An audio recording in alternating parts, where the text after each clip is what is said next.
Puro baka balat yan, Lodi. Tapos yung karne, hiniwalay na natin.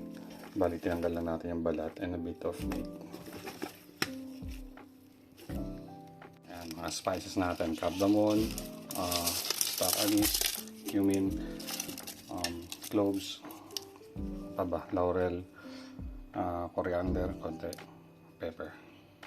Dagdagan pa natin. Ayan. Salt tayo.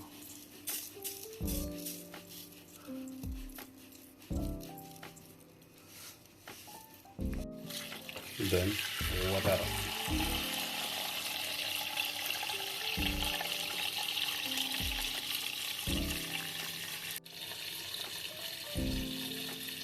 Yung mamay natin. Boom. Kulo-kulo. So, yan lang natin yung skin natin. So, ito na yung mamay natin. Makakulo na. In 20 minutes time na. So, check natin later. Okay. So, it's been 45 minutes. Off fire na tayo. So, na-strain na natin.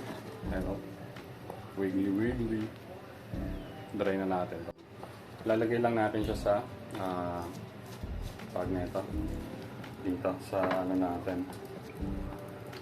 Air fryer.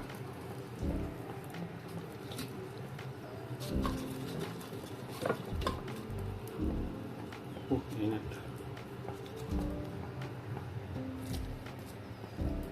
So, ayan na siya. Hindi natin malagay lahat kasi hindi siya ma-accommodate. So, 2 natin. Divide natin sa 2. Salang yan. Purpose lang natin is mag-dry out. So, mag-ano lang tayo. 20 minutes. Then, 150. Check natin later on.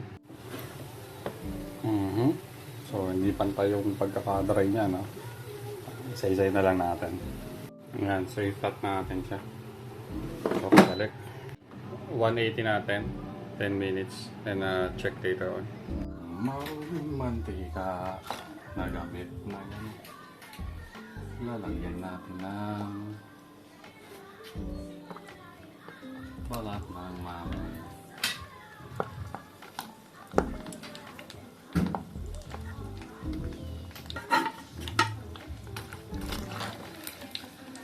Makikita niyo kung paano magpotok-potok.